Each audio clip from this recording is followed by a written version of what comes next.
Shalom, damai di hati, saudara-saudara jemaat Tuhan. Jumpa lagi bersama channel YouTube Marturia Bukit Kasih Grian Permai. Kita akan menjabarkan trilogi pembangunan jemaat tanggal 27 April sampai tanggal 3 Mei 2025. Dengan bahan bacaan dari Alkitab Perjanjian Baru Roma 6 ayat 1 sampai 14 serta tema mingguan Gemim, jika kita mati dan bangkit dengan Kristus, kita akan hidup.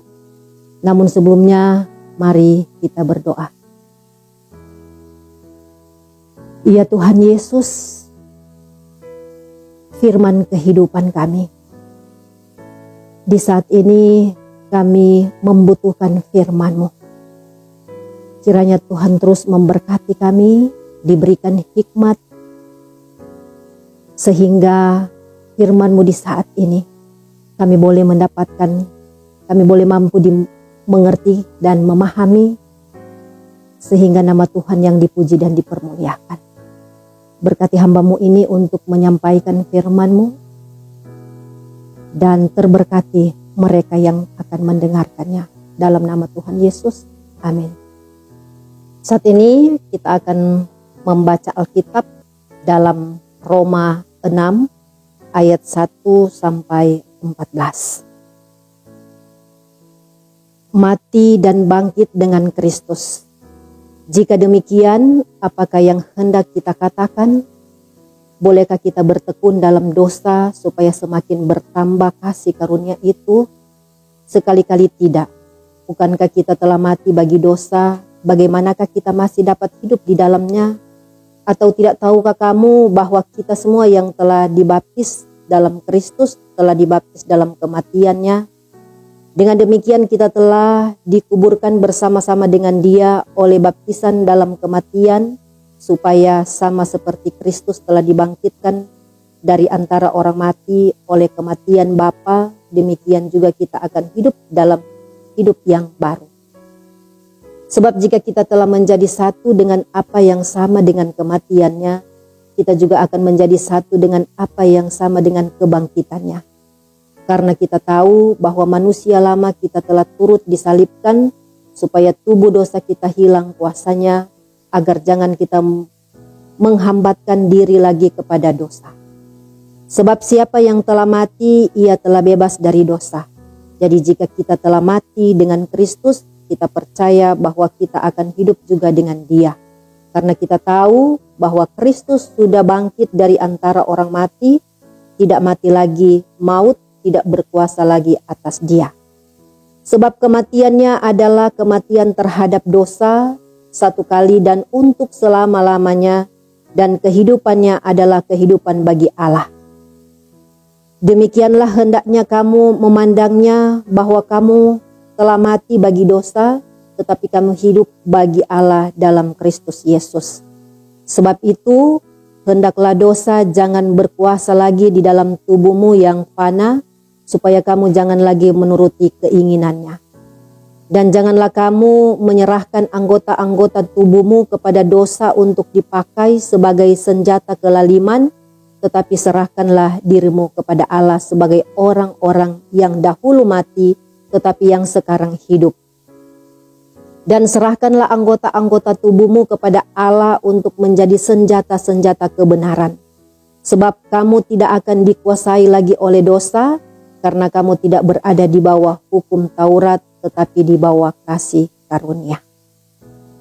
Alasan pemilihan tema.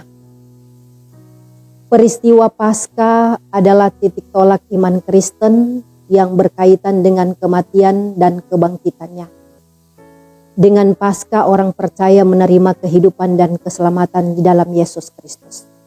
Namun sesungguhnya dengan menerima keselamatan itu tidak serta-merta berarti membuat orang percaya bebas melakukan apa saja menurut keinginan dan kehendak diri sendiri.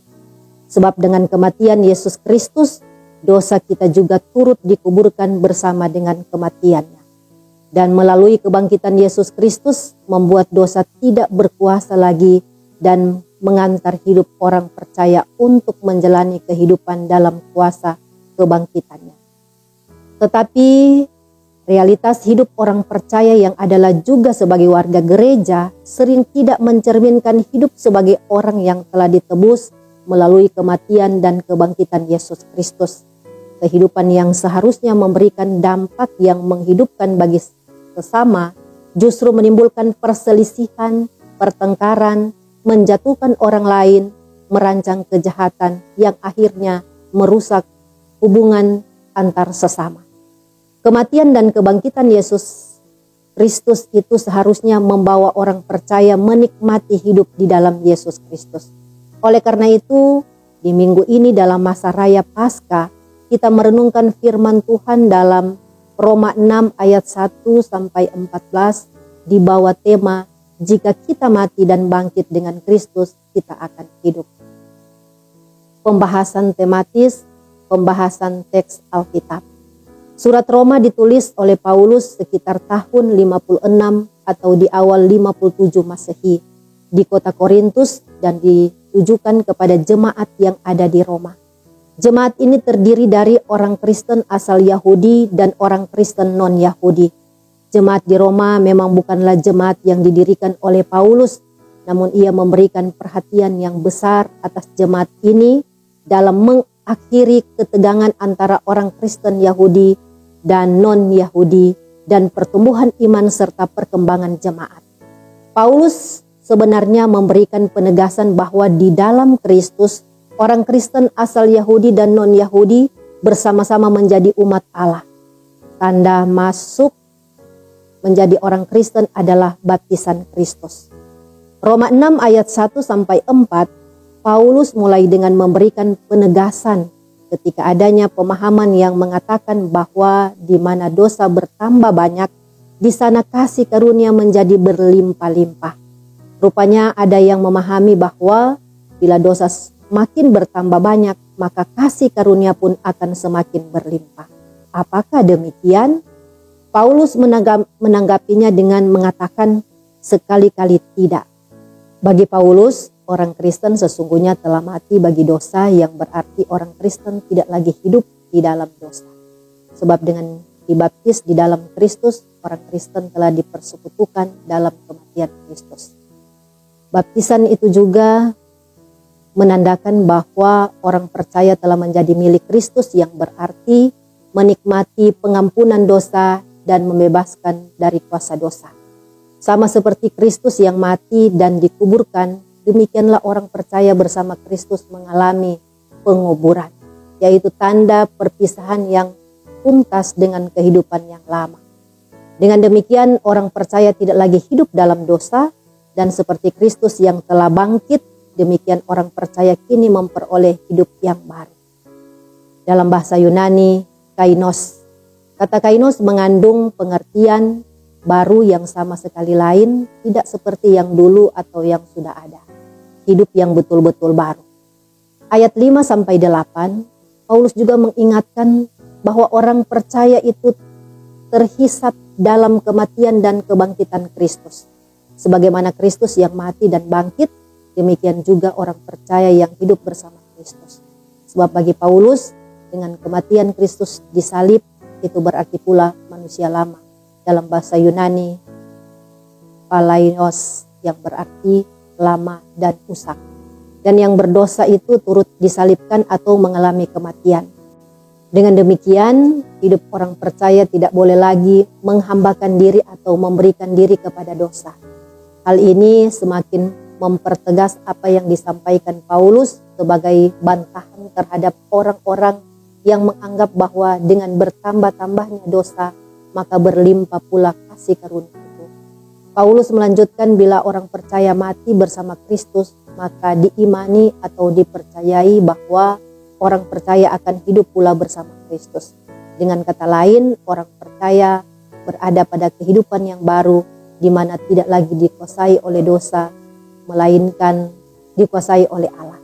Sebab manusia lama itu telah turut disalibkan dalam peristiwa penyaliban Kristus.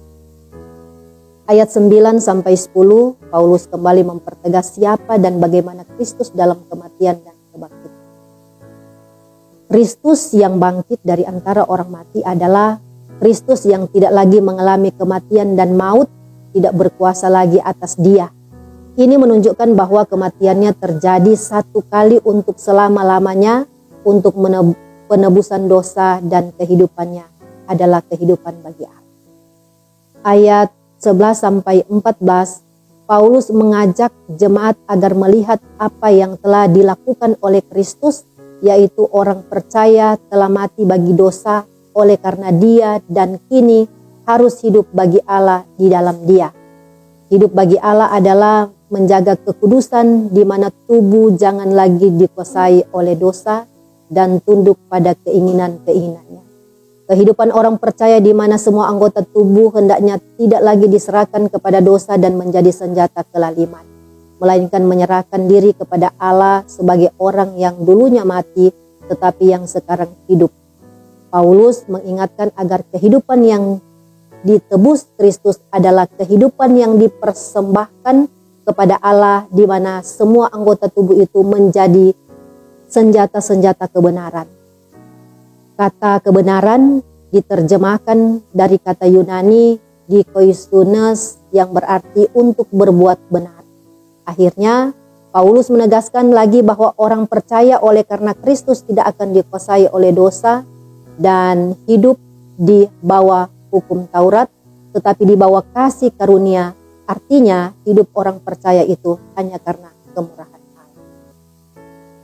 Makna dan implikasi firman. Pertama, orang percaya sesungguhnya mendapatkan hidup dan keselamatan hanya oleh karena pengorbanan Kristus di salib dan kebangkitannya dari kematian. Itulah kasih karunia yang dinyatakan Allah kepada orang percaya. Sebab itu orang percaya diingatkan untuk tidak lagi hidup dalam dosa. Paulus mengingatkan bahwa kasih karunia itu diberikan bukan karena orang percaya bertekun dalam dosa, melainkan karena kemurahan Allah. Oleh karena itu, orang percaya yang telah menerima kemurahan Allah harus meninggalkan kehidupan dalam dosa. Kedua, ketika ada warga gereja memahami seperti sebagian orang di jemaat Roma bahwa semakin banyak dosa maka semakin berlimpah pula kasih karunia, kita diingatkan bahwa pemahaman seperti itu sangat keliru dan menyesatkan. Justru dengan kematian dan kebangkitan Kristus, hidup kita adalah hidup baru yang tidak lagi nyaman dengan dosa tetapi senantiasa memuliakan Allah. Hidup seperti ini berarti hidup yang berbuah dan menjadi berkat bagi banyak orang.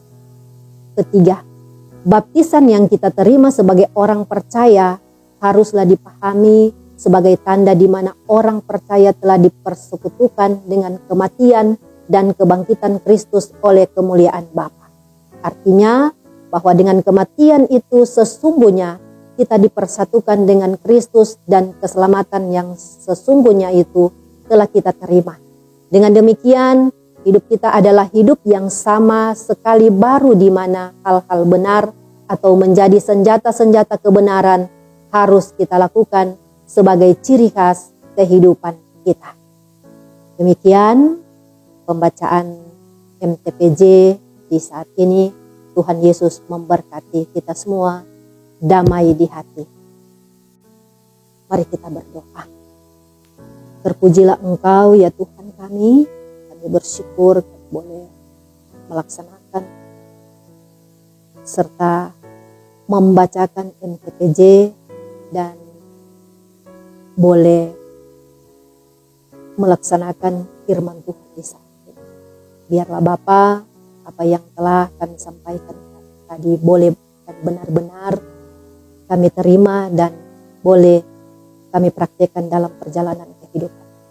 Dan biarlah kehidupan kami ini boleh menikmati sukacita dan damai sejahtera dan boleh menjalankan apa yang diperintahkan Tuhan dalam kehidupan. Terima kasih Bapa, ampuni segala dosa dan pelanggaran kami. Inilah doa kami dalam Yesus. Haleluya.